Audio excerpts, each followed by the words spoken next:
Osho, Philosophia, Ultima, talks on the Mandukya Upanishad, given at the Osho Commune International, Pune, India. Discourse number 1.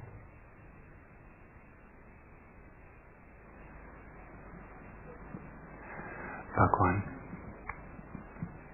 Om, the imperishable sound, is the seed of all that exists.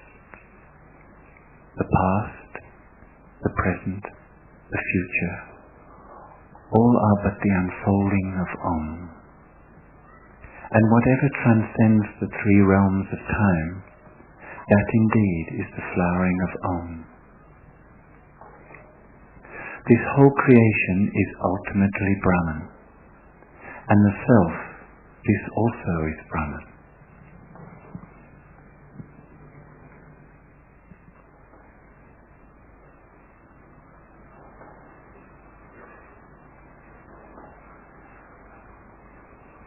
Om Purnamada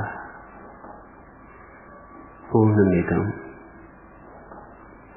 Purnat Purnamudachyate Purnasya Purnamadaya Purnamevavashishyate. Om,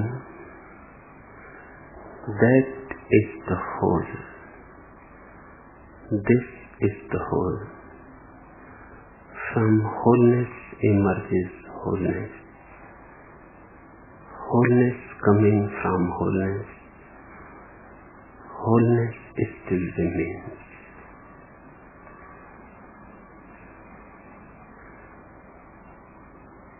This is one of the most significant statements ever made anywhere on the earth at any time. It contains the whole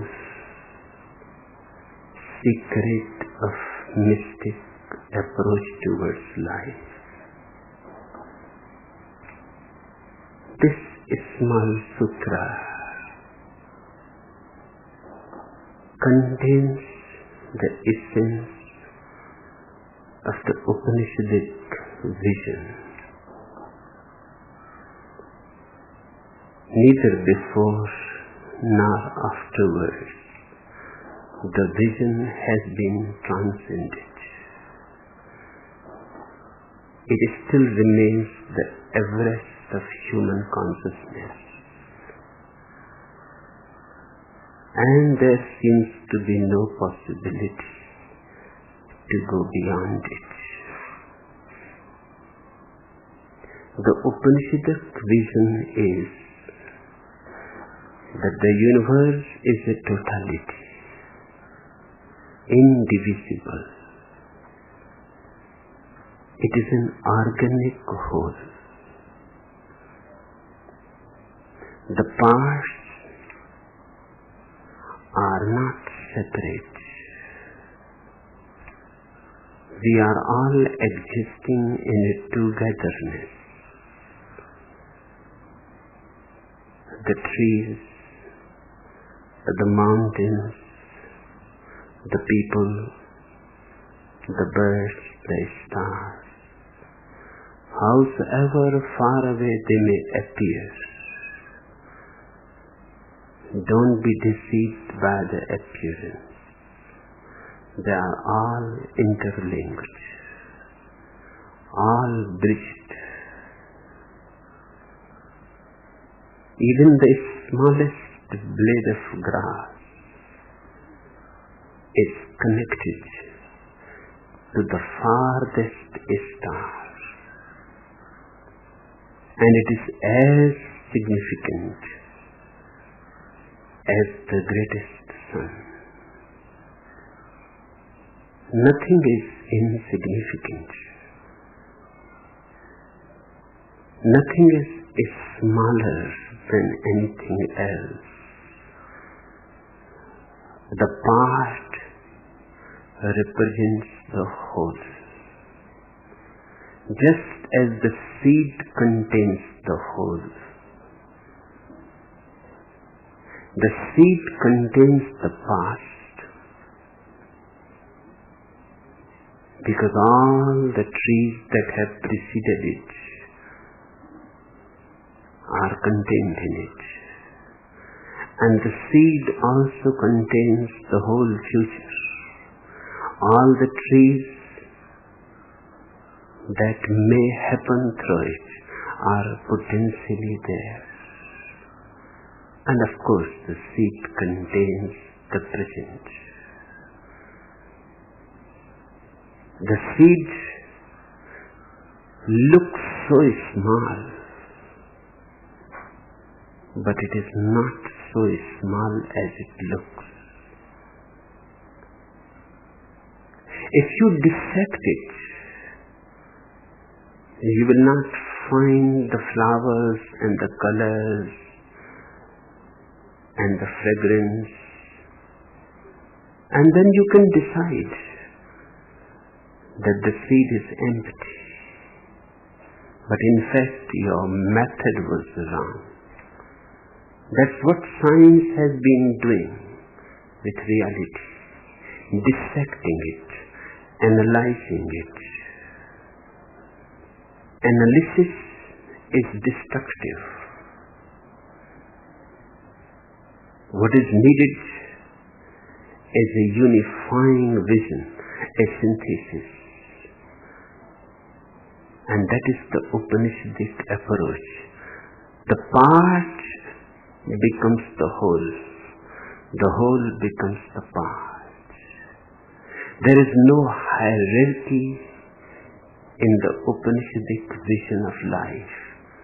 Nothing is lower, nothing is higher. Nothing is mundane and nothing is sacred. All is one.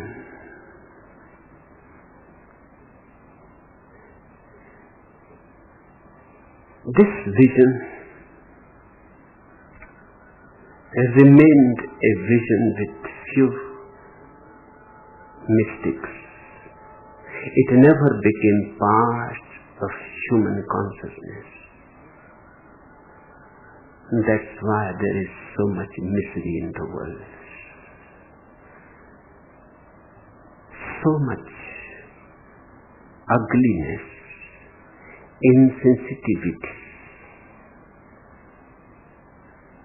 People are not flowering. Their hidden splendor, their imprisoned splendor is not freed. People are living imprisoned lives, chained. They contain the infinity in them, but they are not even aware of it. First, the so-called religions, the organized religions of the world, destroyed humanity. Then came science. Science is nothing but organized, materialistic approach to life. Just as religion is an organized approach, as far as man's subjectivity is concerned, science is also a church, a priesthood, and as much superstitious as any other religion has ever been. Of course, the dimensions are different. Religions are organized superstitions about the inner, and science is organized superstitions about the outer. The Upanishad and its approach is individual. The word Upanishad means sitting in deep communion with the Master.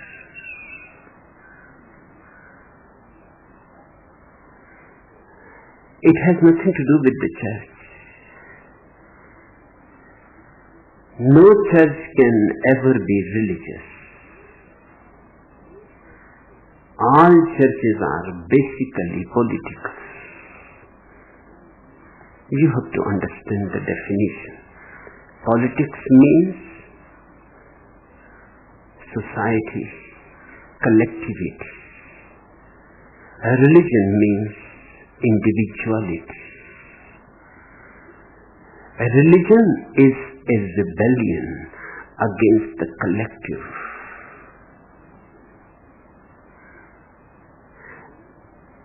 Anything that depends on the collectivity, on tradition, on dogma, on ideology, is bound to be against the individuals, and the individual is the only reality. The collective is only a word. You never come across the society. You always come across the individuals. You never come across humanity. You always come across human beings. You never come across love. You always come across two lovers. You come across loving, but never across love. But we have been conditioned to live with the abstractions, the society, the humanity, the love, the God. These are all abstractions, empty concepts with no concrete reality behind them.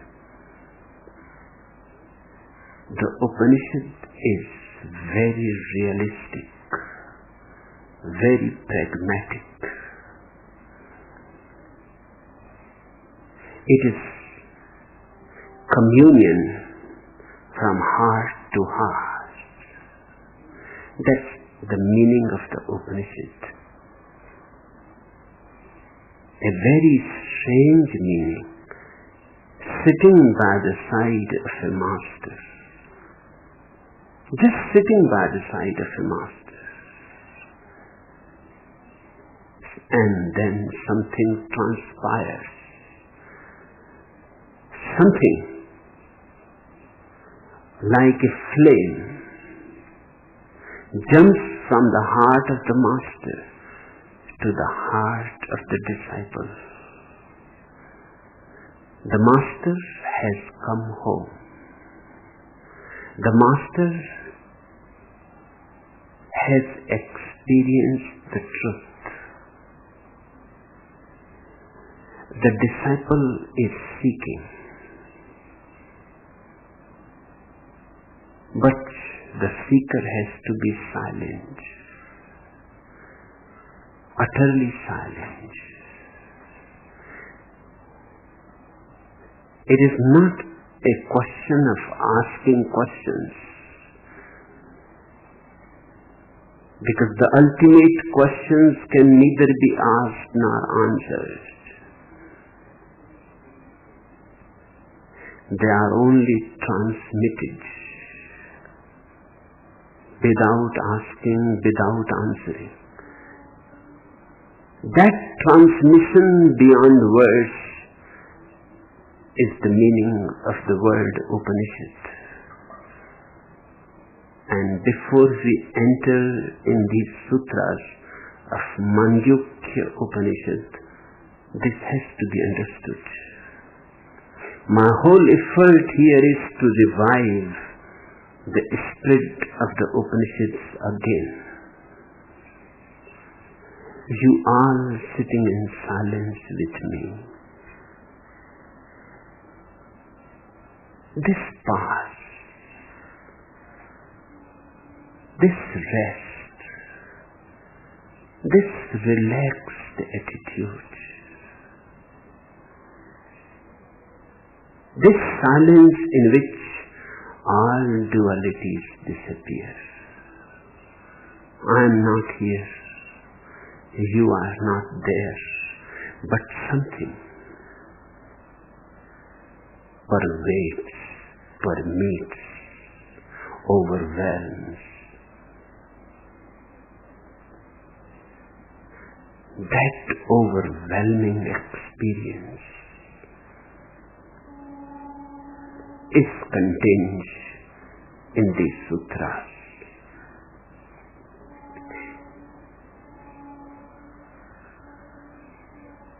This Mangal Sutra, Om Purnamada Purnamidam Purnat Purnamudachyate Purnas Purnamadaya Purnamevavashishyate can be said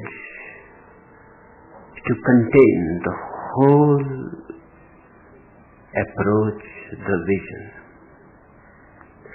That means the beyond, the invisible. This means the within, the visible.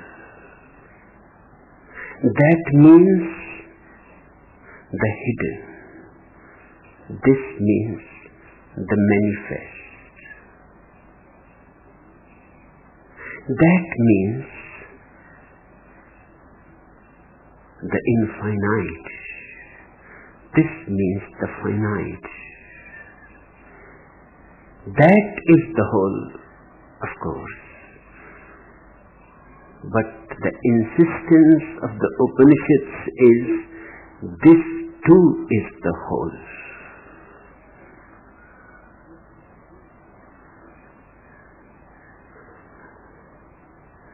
One is not supposed to renounce life. Renunciation is against the spirit of the Upanishads. The Upanishadic seers were not renunciates. They had not escaped away from life. Because where you can escape, wherever you will go, you will be in the whole.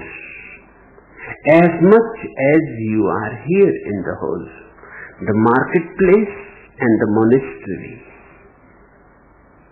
both are part of the whole. To be with your wife, your husband, your children, your friends, is as sacred, as holy, as to go to the Himalayas and to live in a cave in absolute solitariness. Both belong to the same existence. It is Jainism and Buddhism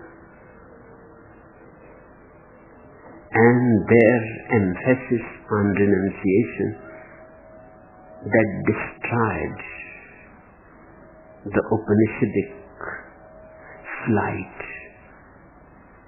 The flight from this to that. The flight of the part to the whole. Jainism and Buddhism are rooted in renunciation. They are life negative. They are against life. Their attitude is that of condemnation. This is wrong and that is right. Leave this for that. If you want to attain to that, then you have to renounce this. And the Upanishad says, Purnamada Purnamidam Purnat Purnamudachyate. That is the whole. This is the whole. There is no difference at all. It is one reality. The without and the within are not two, but two aspects of the same phenomenon. The matter and the spirit are not to be put in antagonism to each other.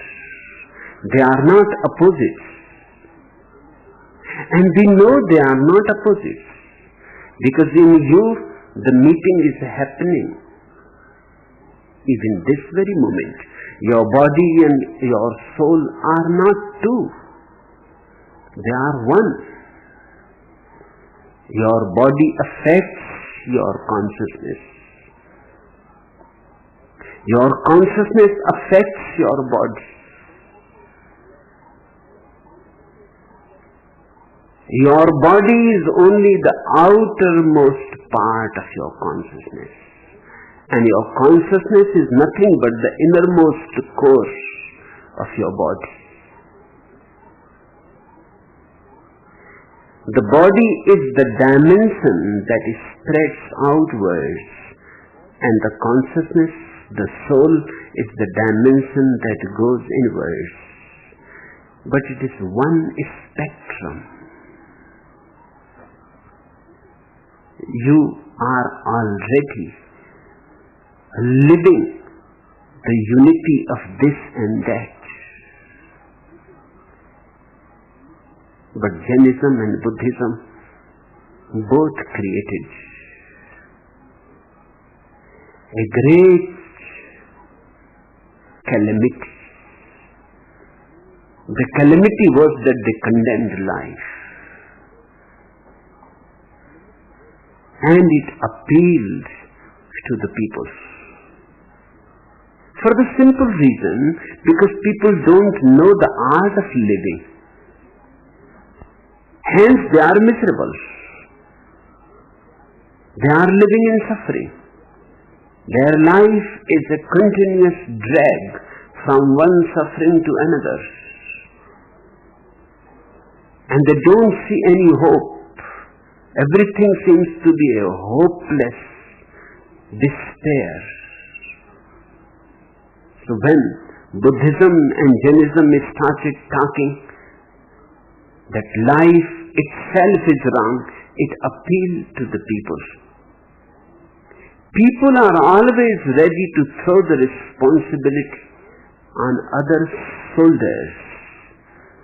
Nobody wants to say that I don't know how to live, that's why I am suffering. Everybody would like to shirk the responsibility. And this was a beautiful way and very logical, very appealing, very rational, that life itself is suffering. Buddha says, life is suffering, birth is suffering, death is suffering, everything is suffering. And it corresponded with the people's experiences. But the reason is not that life is suffering. The reason is that you don't know how to play the game. You don't know the art how to live it. Of course, it is a suffering if you don't know how to play the flute. Then it will be a suffering to you and to the neighbors and to everybody.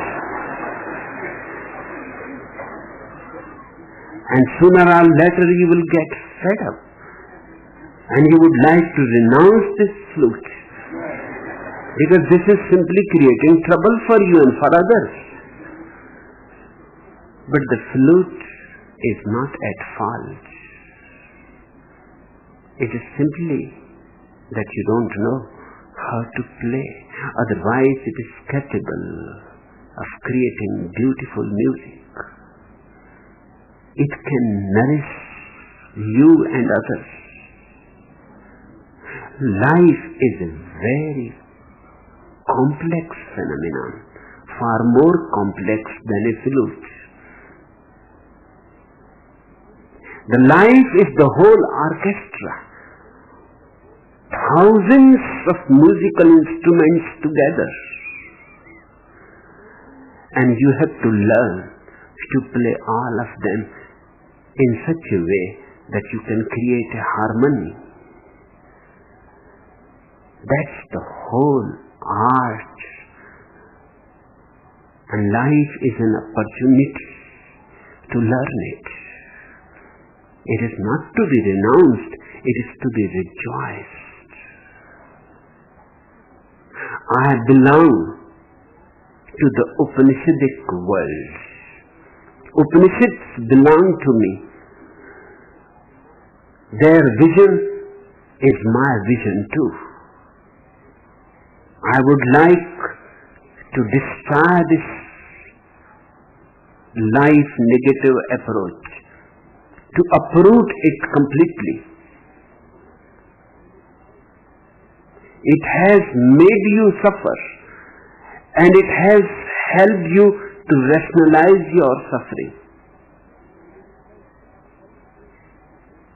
Then the only way is to escape. But do you know the people who have escaped, are they really blissful? Just look at your so-called saints and Mahatmas.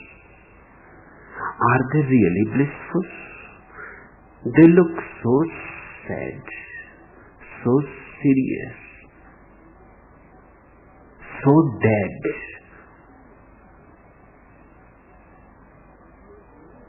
They talk about bliss. That does not mean that they are blissful. In fact, whenever a person talks too much about bliss, that simply shows that he is trying to compensate. He is suffering deep down. Talking about bliss, he is trying to create an illusion for himself. It is almost always the people who have failed in love who write poetries about love. Otherwise, who has time to write poetries about love? One should rather love when you know how to cook. You cook. You don't go on writing about how to cook beautiful foods. You simply prepare beautiful food, nourishing food. It is always the people who have missed the train, who talk about love and who talk about bliss and who talk about truth. Otherwise, there is no need. One simply lives it. One's life becomes a message, and that is the only true message.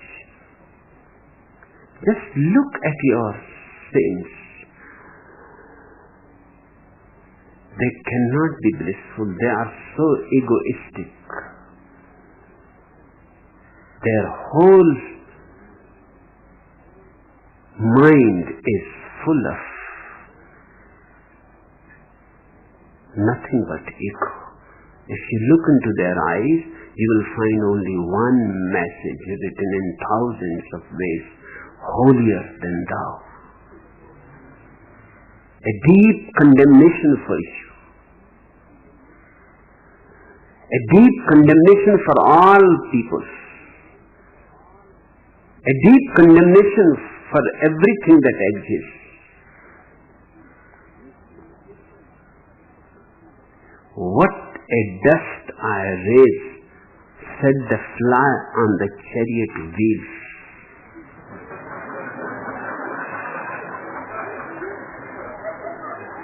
Look into the eyes of your so-called saints, and you will see only that. What a dust I raise. Just flies raising great dust, making much fuss, much ado about nothing. Yes, they are full of words, theories, hypotheses.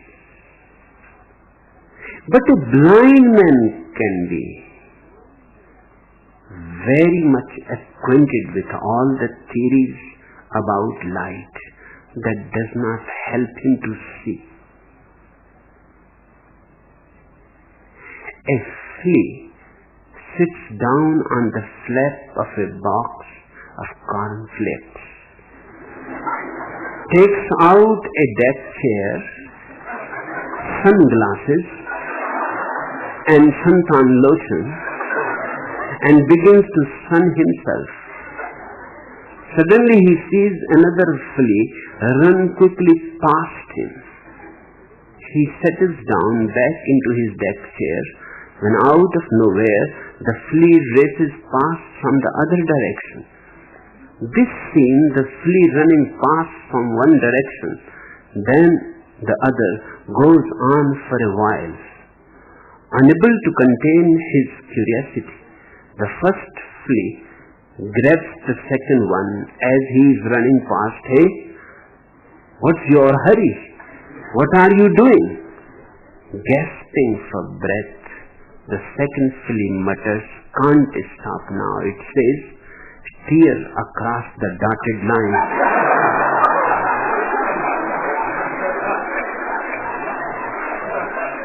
Yes, your sins are full of words, scriptures.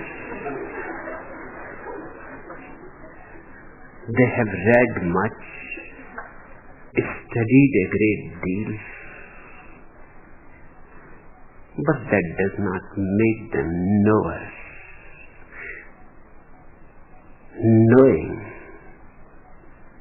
is a totally different phenomenon. It is seeing.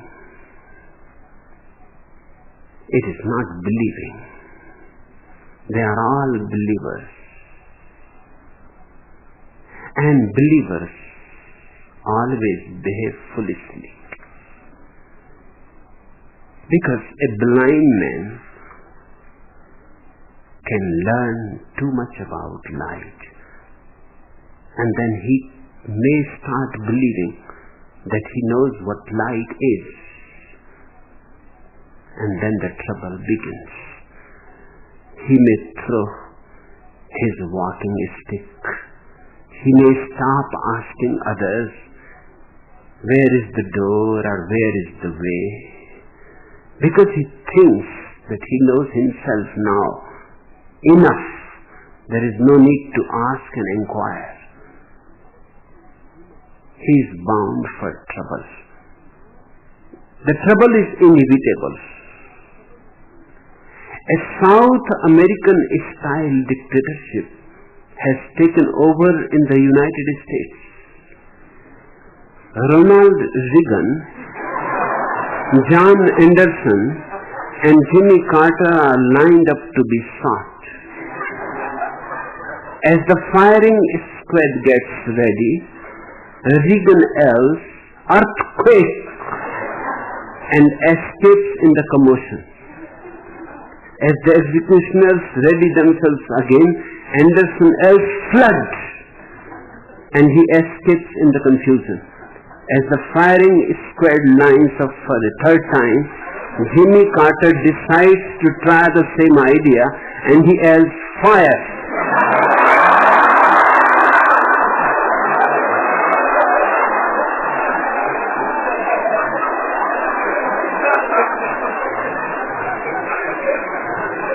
The pundits are the greatest fools in the world.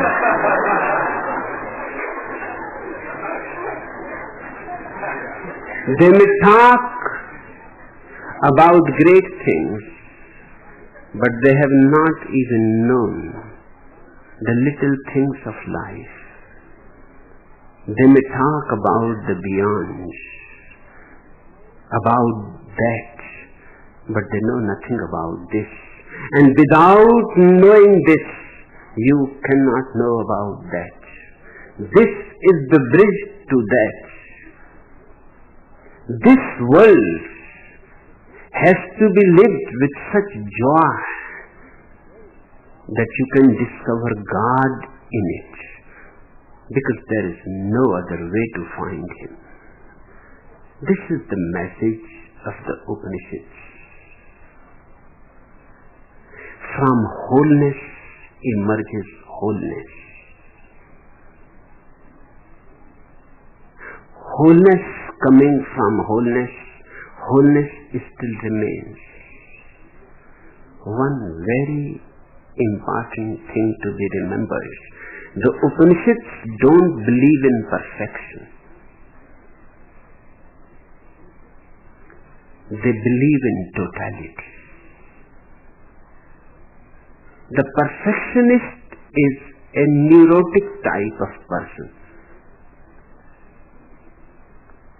In fact, every perfectionist is insane. He is bound to be insane. If he is not yet insane, that means he is not yet really perfectionist. To be a real perfectionist and not to be insane is impossible. Life is perfect in only one sense. It is perfectly imperfect. That's why there is evolution. That's why there is movement. That's why life is possible. If it was perfect, that means the dead end has come. Life remains flowing, always moving from one peak to another peak. There is no end. No full point ever comes. The goal is never achieved, remember. Life is not goal-oriented. It is journey-oriented. Life is a pilgrimage. Enjoy each moment, because each moment is a goal unto itself. Don't sacrifice it for another goal. Don't sacrifice this for that. Otherwise you will miss both. Live this and the miracle happens. Living this totally, you find that hidden behind it. Each moment lived totally brings you closer and closer to God. The more total you are, the more intense and passionate is your approach towards life, the closer you are to paradise. When nothing is being held back, when each act becomes total, when you are dancing, you are simply dancing. So much so that the dancer disappears into the dance. Even that division between the dancer and the dance disappears. There is only dance and no dancer. The merger, the melting is absolute. You have found the truth. You have found that. When the musician has completely forgotten himself, when he is no more self-conscious, when he becomes selfless, or to put it more exactly, when he becomes unself-conscious, when he is almost not, when only the music is there, that totality, that passionate state, and you will discover that. And it is also significant to remember that all the Upanishads start with Om. Om simply represents the musical approach towards existence, not the mathematical approach. Scientific approach is mathematical. The mystic's approach is musical. The musician is very close to mysticism, far more closer than the philosopher. In fact, music comes closest as far as expressing the truth is concerned. Because music is meaningful without any words. It is meaningful simply because it rings some bells in your heart. The great music is that which creates a synchronicity between you and itself. When your heart starts resonating in the same way, when you start pulsating in the same way. I have heard a beautiful story. It happened in Lucknow in the time of Wajid Ali Shah. He was the king of Lucknow, a very crazy man, a drunkard, but a lover of music, art, sculpture, painting, a lover of beauty. He was inviting all kinds of dancers, singers, musicians, poets to his court. One musician was constantly refusing to come. Wajid Ali Shah went to him. That was a rare gesture from him. He had never gone to anybody. His invitation was enough, and he was ready to pay as much as demanded or more. But the musician was reluctant to come. When Wajid Ali Shah went to him, he said, I can come, but you will have to fulfill my conditions. And I have only one single condition, and that is, when I will be playing or singing, nobody can move his head.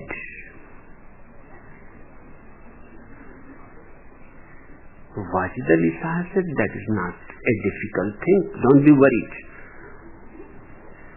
I will inform the people who are going to come to listen that if you move your heads will be chopped off. He was a crazy man. He could have done that. And he actually prepared for it. He informed the whole capital of Lucknow that those who want to come, they should be aware that it is risky. Soldiers will be standing with naked swords, and whoever will move his head, will nod his head in appreciation, his head will be chopped off.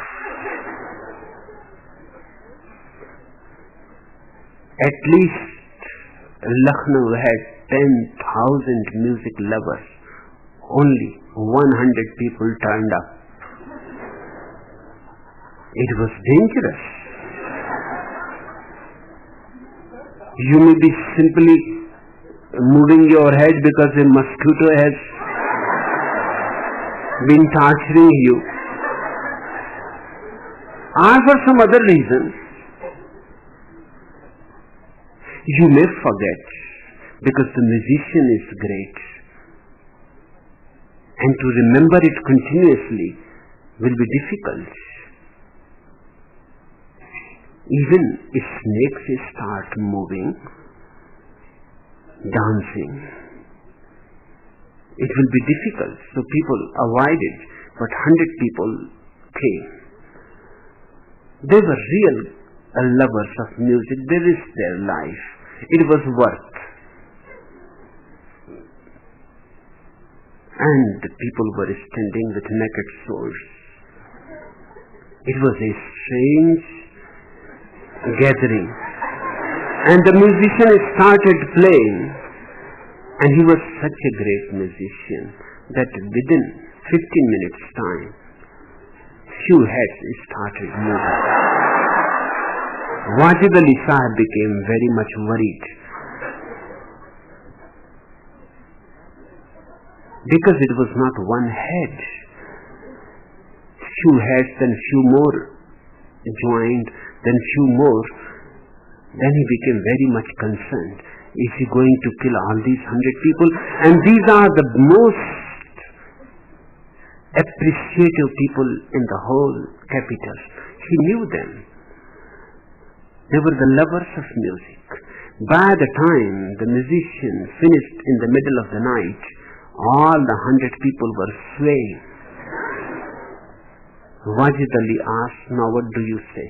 Should I cut these people's heads? My soldiers are ready. And because I have given you my promise, I am ready to fulfill it. The musician laughed and he said, don't be worried. This condition was made only so that people who are real lovers will come. One who is ready to risk his life must be a passionate lover. Now these are the people I would like to sing and play for. You withdraw your soldiers. I was waiting if there are few people's heads who have not moved, then those people have to be removed from the gathering. Now I will play because all the heads have moved. This is the right gathering. I have waiting for my whole life. These are the people who forgot completely. Forgot even the question of life. It was a question of life and death.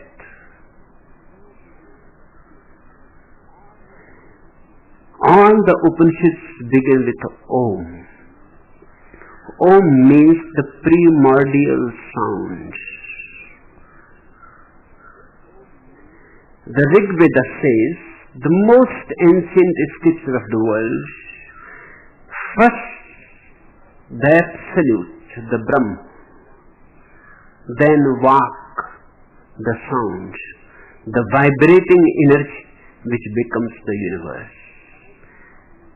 The Bible says also the same thing, but has missed the point in translations. It says, in the beginning there was God. And God was with Word. And the Word and the God were one. The Word is not the right translation. It cannot be. I don't know what is the original Hebrew or Aramaic word for word. But one thing I know, it cannot be word. It can only be sound. It can only be a musical sound. It will be something like Om. Because word means sound with meaning. And the moment meaning comes in, it brings a limitation, it brings a definition. Sound is unlimited. It is simply vibration. Now scientists, physicists particularly have discovered that the existence consists only of vibrations. They call it vibrations of electricity. It does not matter what name you give, what jargon you use,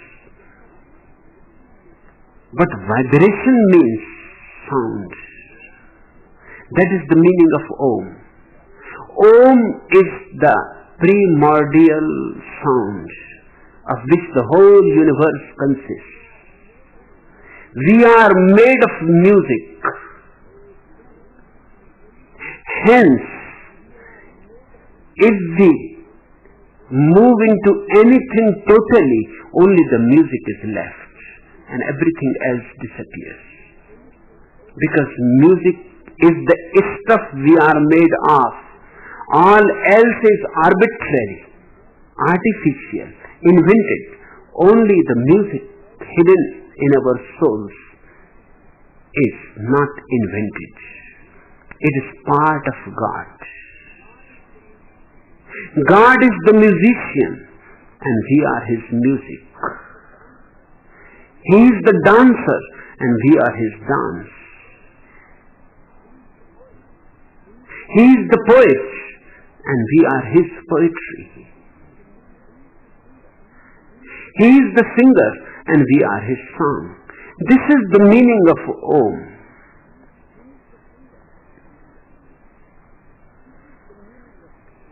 But the pundits, the scholars have been constantly missing the point. They think Om is a mantra and just by repeating it you will attain to God. That is sheer nonsense. You can repeat it your whole life. It is not going to help you. It is just like a thirsty person goes on repeating H2O, H2O, H2O. Of course, what he is saying is right. H2O means water. He is not wrong. But H2O and its repetition is not going to quench his thirst. He missed the point. Om is exactly H2O of mysticism. And there are fools in this country, and now those fools are traveling all over the world and teaching people transcendental meditation. It is neither transcendental nor meditation.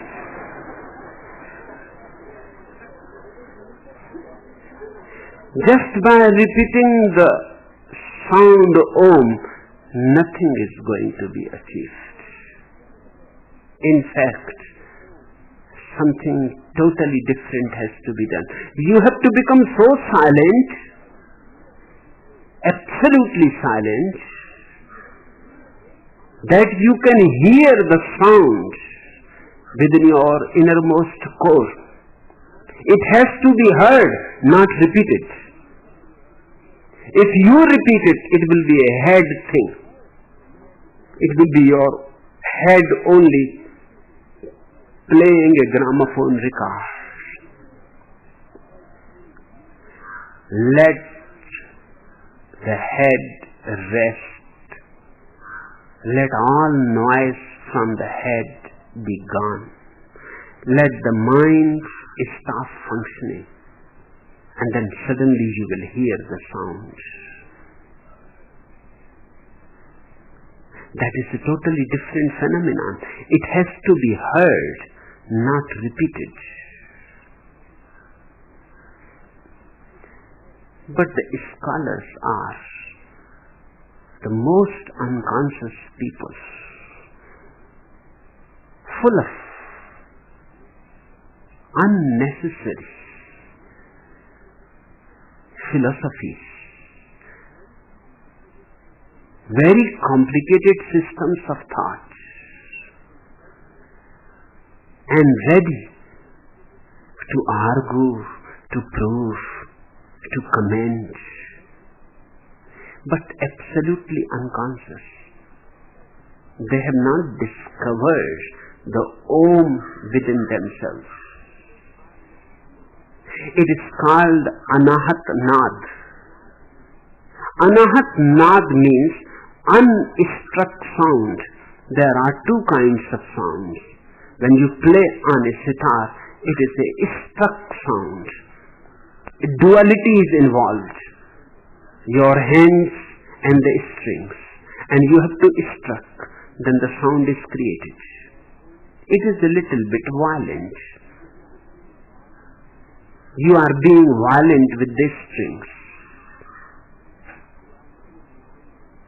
You are not allowing them to rest. You are disturbing their sleep.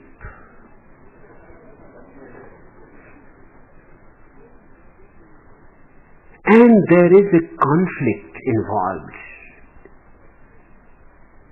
with your hands. There is a fight going on between the musician and his instrument. Om is the unstruck sound. There is no instrument. When you become absolutely silent, suddenly it is there.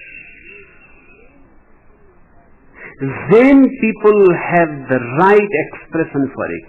They call it the sound of one hand clapping.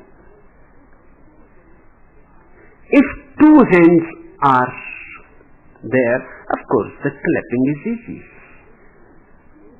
But one hand clapping and the sound of one hand clapping seems to be absurd, but they are truly expressing the reality. When you go inside and you are absolutely silent, you hear for the first time the inner music. The agitated barfly rushed from his car into the nearest pub and gulped down a double scotch. Jack, he called out to the barman, "How big is a penguin?" "Well," replied the barman, "about 2 feet, I suppose." The barfly was visibly shaken. He persisted, "How about a really big penguin, Jack?" "About 2 feet 6 inches, came the reply. "What about the biggest penguin in the world?" demanded the barfly. After a moment's pause, the barman answered, "About 3 feet, no more." "Ah, shit," guessed the barfly. "Then I have just run over a nun."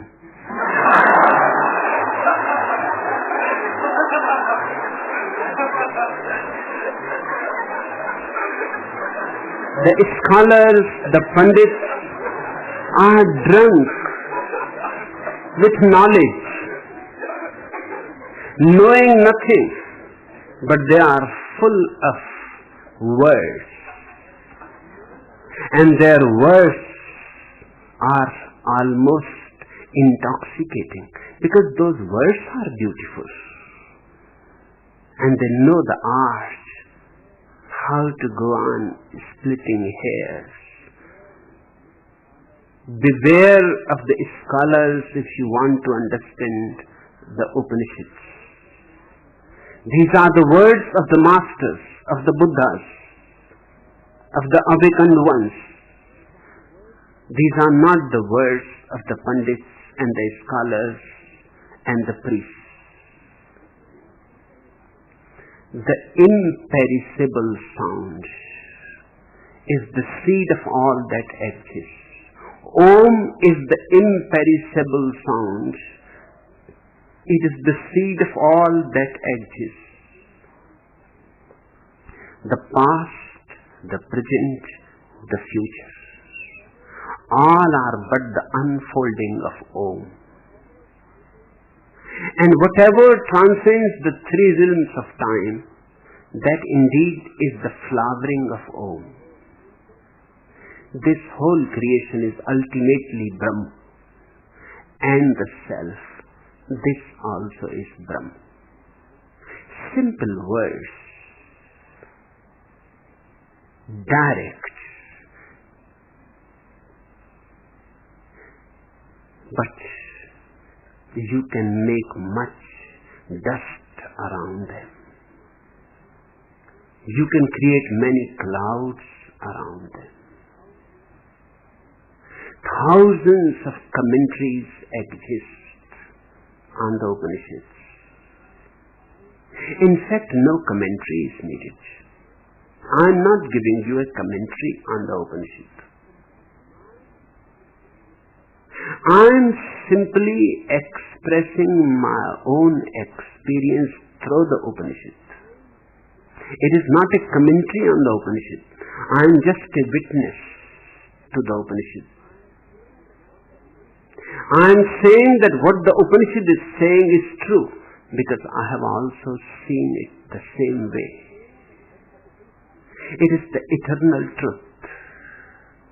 Whenever anybody comes to realize his own being, suddenly he becomes a witness to all that is true. Yes, the sound is heard, but you have to learn silence, and that is the paradox. The sound is heard only in silence. If you are full of sound, you will not hear it. You have to drop all sound, and then suddenly it is heard. You are so full of sound. If you just close your eyes and watch your mind for a few moments, you will become aware that what kind of mind is this? Am I insane or something? Thousands of things are going on, and it is 24 hours working, day in, day out, from the cradle to the grave. It goes on and on. It is a very tiring process, exhausting. But you don't know how to put it off. Meditation simply means the art of putting it off. And it is very simple. It is as simple as you put the light on and off. When for the first time electricity was discovered, a friend of Sigmund Freud came to visit him. He was a farmer, came from a faraway village. He had heard about the electricity, but he had not seen it.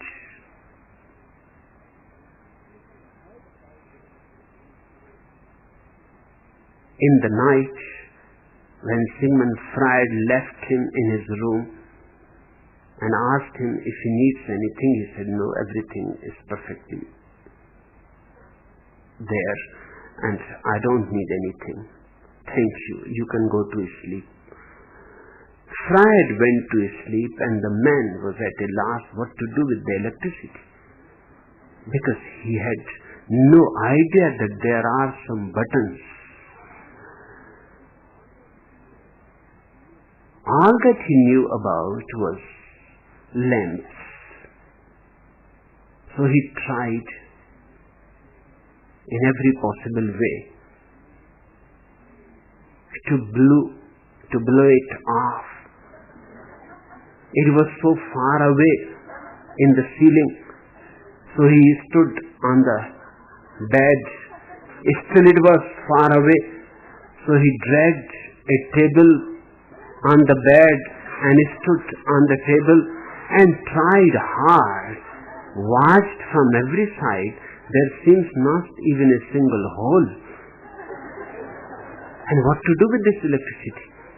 And how one can go in such blaring light to sleep?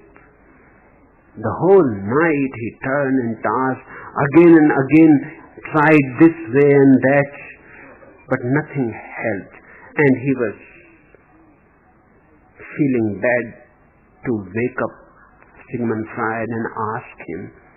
And it looked also humiliating that you don't know such a simple thing.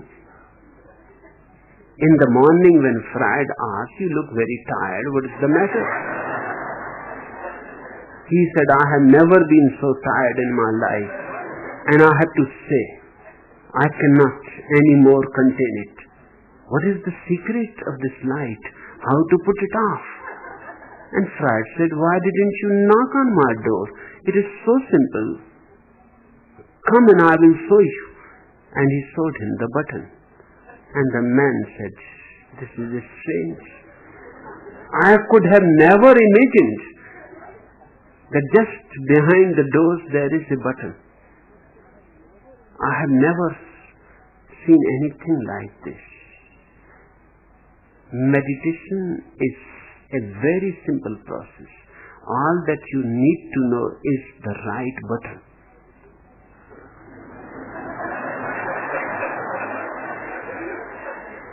The Upanishads call it witnessing, the right button. You just witness your mind process. Don't do anything at all. Nothing is needed to be done. Just be a witness, an observer, a watcher, looking at the traffic of the mind, thoughts passing by, desires, memories, dreams, fantasies. You simply stand aloof, cool, watching it, seeing it, with no judgment, with no condemnation, neither saying this is good, nor saying this is bad. Don't bring your moral concepts in, otherwise you will never be able to meditate. That's why I am against the so-called morality. It is anti-meditation. Because a so-called moral person is so full of his moral ideas, shoulds and should nots, that he cannot watch. He cannot simply watch. He jumps to conclusions. This is not right. And this is right. And whatsoever he feels is right, he wants to cling to it. And whatsoever he thinks is wrong, he wants to throw it out. He jumps within the thoughts. He starts fighting, grabbing. And that's where he loses all witnessing. Witnessing simply means a detached observation, unprejudiced. That's the whole secret of meditation. It is simple. Once you have known the knack of it, it is the most simple thing in the world. Because each child is born in that innocence. You have known it in your mother's womb. You have known it when you were a small child. So it is only a rediscovery. Meditation is not something new. You had come with it in the world. Mind is something new. Meditation is your nature. It is your very being. How it can be difficult? Just you have to know the knack. Watch. Sit by the side of the river and watch the river flowing. Yes, sometimes driftwood passes by, and sometimes a boat comes, and sometimes a dead body.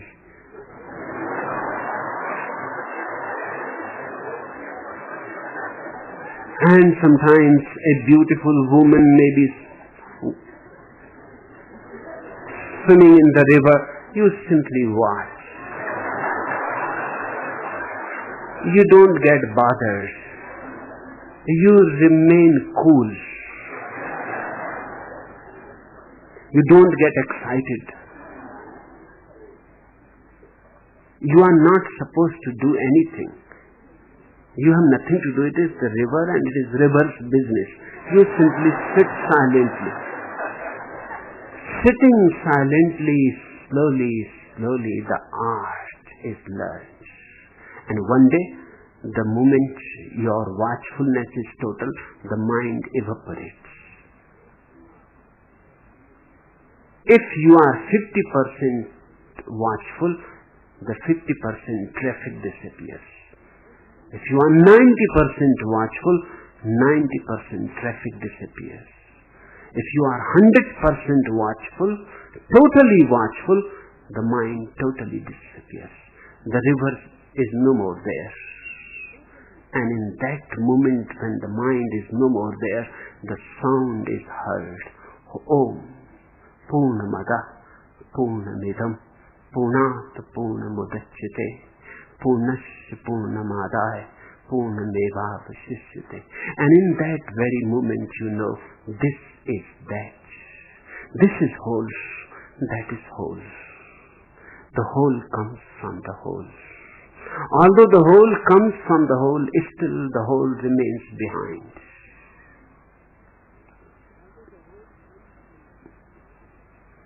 It is because of this that I am not against anything. Not against sex, not against love, not against money, not against matter, not against at all. I would like my people to live life in its totality. If you don't live in totality, you become a hypocrite. And the hypocrite is incapable of knowing the truth. Little Peter and little Johnny asked their grandma how children are born, Granny. The stork brings them in his beak, my children, said the grandmother. Little Peter and little Johnny looked at each other, and then little Johnny said, "What do you think, Peter? Shall we tell her?" No, said Peter. Leave her in her innocence.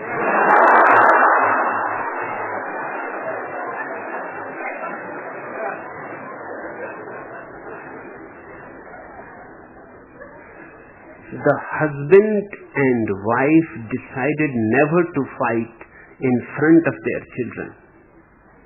So all their fights were wreathed in smiles and full of endearments such as dear and darling. It was only when one day they heard their two sons fighting viciously that they then realized what the effect of their chariots has been. When asked who had started the fight, one of the little boys explained, "He called me darling first, mommy." Honest, he did.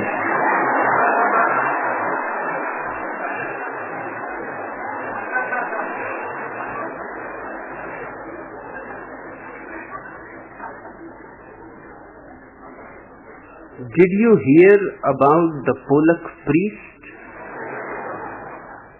Everybody calls him father except his sons. They call him uncle.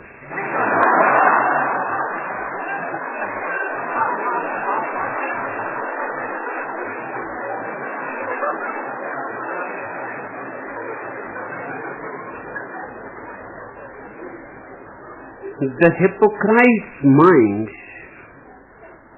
becomes very upside down. He cannot see things as they are. He wants to see one thing, but he tries to show that he is seeing something else. He says one thing, he means another. He wants to do one thing, but he goes on doing something else. His life becomes unnecessarily complicated. Unnecessarily, he creates conflict within himself. He becomes divided. And there is a constant civil war. three criminals are standing in front of a cross-eyed judge in the courtroom. The judge says to the first, "Where were you yesterday at 11 o'clock?" The second criminal answers, "At home sleeping, sir." "I didn't ask you," says the judge to the second. "I didn't say anything," replies the third criminal. The hypocrite becomes cross-eyed.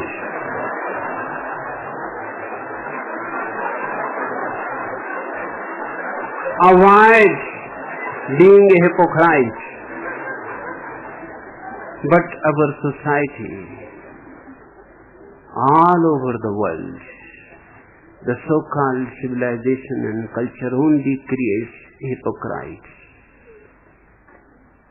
The earth is full of hypocrites, pretenders, deceivers.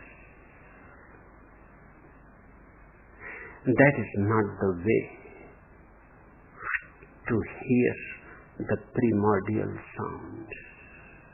One has to be simple and innocent. And why this hypocrisy? Why in the first place it starts? It starts because of our condemnation. If you condemn something, of course, that has to be denied, ignored, overlooked. You have to forget all about it, as if it does not exist. If some being from some other planet comes to the earth, he will be very much puzzled and surprised how children are produced, because he will never see what is happening.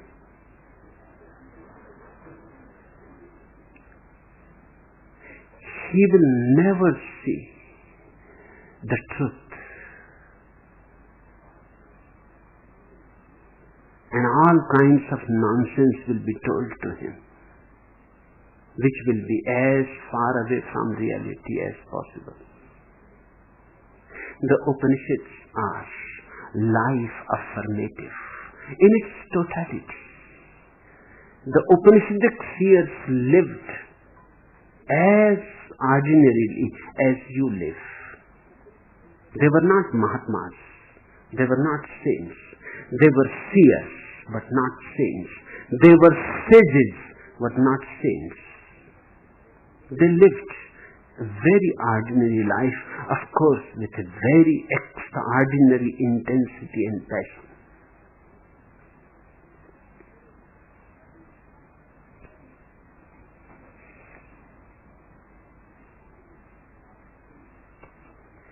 It is afternoon tea in a country mansion.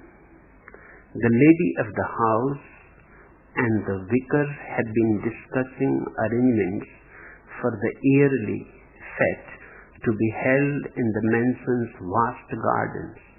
The vicar, a country bumpkin, manages to be polite despite getting a bit hot under the collar at the way the nose in the air wife of an aristocrat beats down his every suggestion of something new. At last, the arrangements are over, and the lady of the house, having got her way as usual, lifts the teapot and says, "More tea, vicar?" "No." "No what, vicar?" asks the lady, as her eyebrows arch, shocked at his lack of manners and determined to hear him say "thank you" properly, as a gentleman of the frock should do. She prompts him again, "No what?" To which the vicar replies, "No more fucking tea."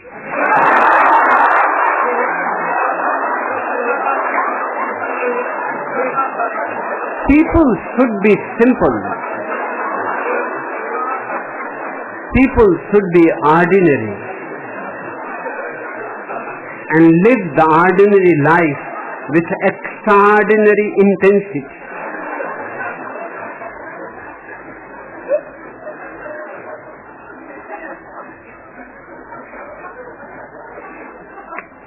The Upanishads are not knowledgeable. They don't give you much knowledge. They simply say the experience of the seers. Om, the imperishable sound, is the seed of all that exists. The past, the present, the future, all are but the unfolding of Om, unfolding of the music. The existence is a music, like Heraclitus says, the hidden harmony. It is an orchestra. And whatever transcends the three realms of time, that indeed is the flowering of Om. And the ultimate flowering comes when you have gone beyond time. And the moment you go beyond mind, you have gone beyond time. It is mind which lives in the past. It is mind which projects future. And because of the past and the future, the present is created. When the mind is no more there is no time at all. Jesus was asked, what will be the special thing in the kingdom of God, the most special? And he said, there shall be time no longer. Patanjali defines meditation as transcendence of time, because it is the same. Time and mind are two aspects of the same coin. The ultimate flowering happens when you have gone beyond mind, beyond time. This whole creation then is nothing but Brahm. And the self, this also is Brahm. The consciousness within you and the existence without you are not separate. It is all one. Upanishads are not knowledgeable. Upanishads are not statements of wise guys.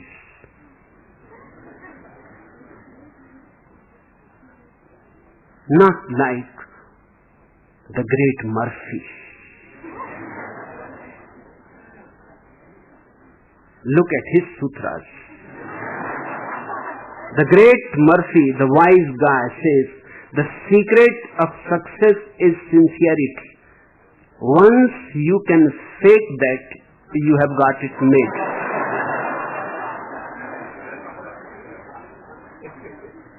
To err is human.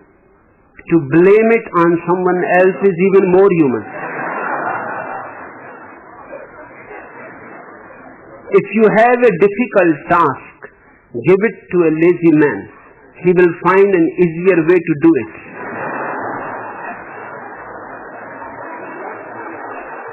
The one who snores will fall asleep first. Most people deserve each other. Assumption is the mother of all screw-ups. Anything good in life is either illegal, immoral, fattening, or marriage. If you don't care where you are, you ain't lost. How long a minute is depends on which side of the bathroom door you are on.